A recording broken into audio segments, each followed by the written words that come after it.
ഞാൻ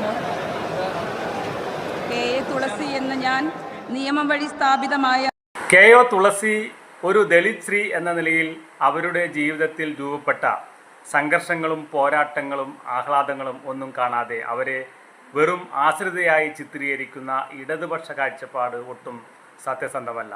കേരളത്തിൻ്റെ തൊഴിലാളി എന്ന ദളിത് ഇമാജിനേഷനെ തകർത്തുകൊണ്ട് മന്ത്രി എന്ന സ്ഥാനത്തേക്ക് ട്രാൻസ്ഫോർമേഷൻ നടത്തിയ ഒരു സ്ത്രീയായും കെ ഒ തുളസിയെ നമുക്ക് വായിക്കാൻ കഴിയണം.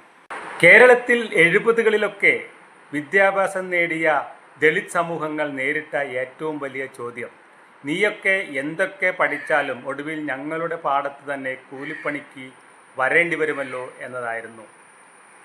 വിദ്യാഭ്യാസം നേടിയ ദളിത് സമൂഹങ്ങളോടുള്ള സവർണ സമുദായങ്ങളുടെ ഏറ്റവും വലിയ പേടിയും ആദിയും ഇതുതന്നെയായിരുന്നു. കെ ഒ തുളസി എന്ന തുളസി ടീച്ചർ പട്ടികജാതി വികസന വകുപ്പ് മന്ത്രി എന്ന നിലയിൽ ഈ ഇമാജിനേഷനെയെല്ലാം തകർത്തുകൊണ്ടാണ് കേരളത്തിൻ്റെ പൊതുസമൂഹത്തിൽ കടന്നു വരുന്നത്. കാർഷിക തൊഴിലാളി വർഗ സംസ്കാരം എന്ന പേരിൽ ദളിതരെക്കുറിച്ച് നിർമ്മിക്കപ്പെട്ടിരുന്ന രാഷ്ട്രീയ ഇമാജിനേഷനെ പൊളിച്ചടക്കി വിദ്യാഭ്യാസം, തൊഴിൽ, രാഷ്ട്രീയ പ്രവർത്തക, മന്ത്രി എന്ന ഗംഭീരമായ ട്രാൻസിഷൻ നടത്തിയ ചരിത്രവും കെ ഒ തുളസിക്കുണ്ട്.